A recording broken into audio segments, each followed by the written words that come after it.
안녕하십니까. YBC 뉴스 김주희입니다.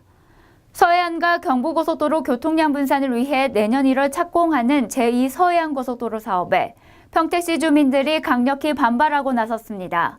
기존에 추진하기로 했던 노선안이 민간사업자로 바뀌면서 노선도 슬그머니 변경된 것인데요.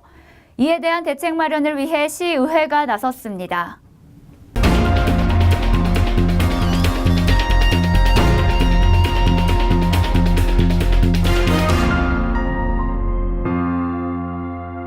제2 서해안고속도로 사업인 평택 부여 익산 구간을 잇는 서부 내륙고속도로가 평택호를 관통하며 지나감에 따라 주민들과의 마찰로 인해 대책 마련을 위한 간담회가 27일 평택시의회에서 개최됐습니다.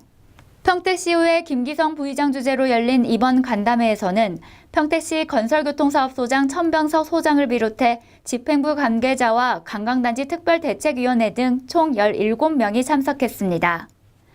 이날 간담회에서는 관광단지 특별대책위원장의 발언을 시작으로 주요 안건인 노선 변경 타당성 및 대책안, 평택시의 현안 추진 진행 상황, 관광단지 개발 문제 등이 집중 논의됐습니다.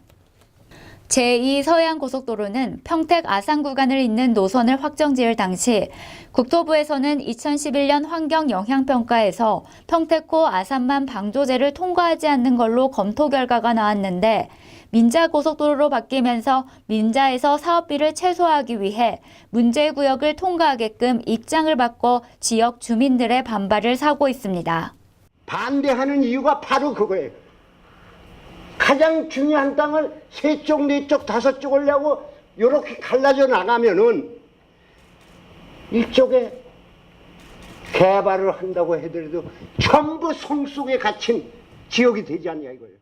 이에 따라 관광단지 특별대책위는 민간 제한 노선이 지역 주민들에게 입을 피해와 평택호 주변 관광단지에 미칠 영향에 대한 우려를 강력히 표명하면서 서해안 복선 전철과 동일한 노선으로 운행할 것을 요구하고 있습니다.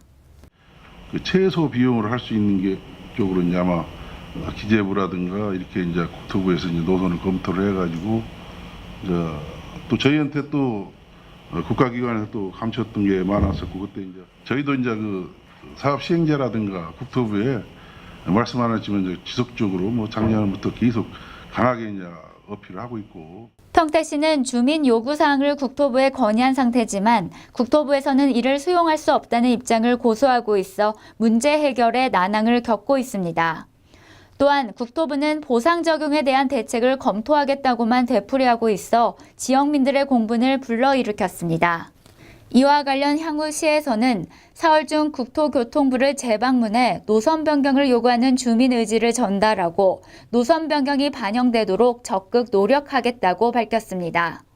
시가 좀 국도시의원들한테 제안을 하고 그게 어렵다고 하면 주민대표가 제안해서 같이 한번 뭐 국토부나 뭐 포스코에 가고 또 문서도 좀 국토부나 포스코에 이렇게 했을 때에 주민 피해가 막대하고 지역 발전에 상당 부분 장애가 발생될 수 있는 조건이기 때문에 김기성 부의장은 현실적인 부분에서 주민에게 피해가 가는 부분이 너무 많고 지역 발전에도 상당한 장애가 될 수 있기 때문에 시나 주민들과 국회 및 도시원들이 함께 해결하려는 노력이 필요하다고 강조했습니다.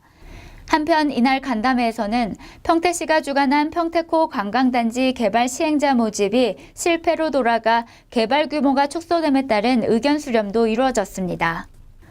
평택시와 지역민들은 국토부가 장기적인 지역개발 동향이나 지역민들의 재산권 보호에는 아랑곳하지 않은 채 민간 사업자들의 사업성에만 무게를 두고 서부 내륙고속도로 건설을 강행하고 있는 것에 강하게 반발하고 있습니다. 게다가 당초 계획안과는 달리 평택호 관광단지 개발에도 악영향을 미칠 수 있는 노선 변경을 두고는 이해할 수 없다는 입장인데요. 평택시의 주요 자산 중 하나인 평택호 개발과 평택항 주변 인프라 구축에 찬물을 끼얹는 개발 행위에 대해 한치 앞을 보지 못하는 탁상행정이라는 비판의 목소리가 높아지고 있습니다. 시청해 주셔서 감사합니다.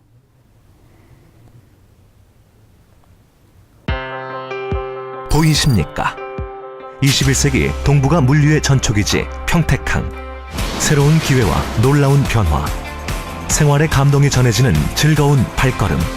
평택이 시민과 함께 대한민국 신성장 경제 신도시로 더 새롭게 발전합니다.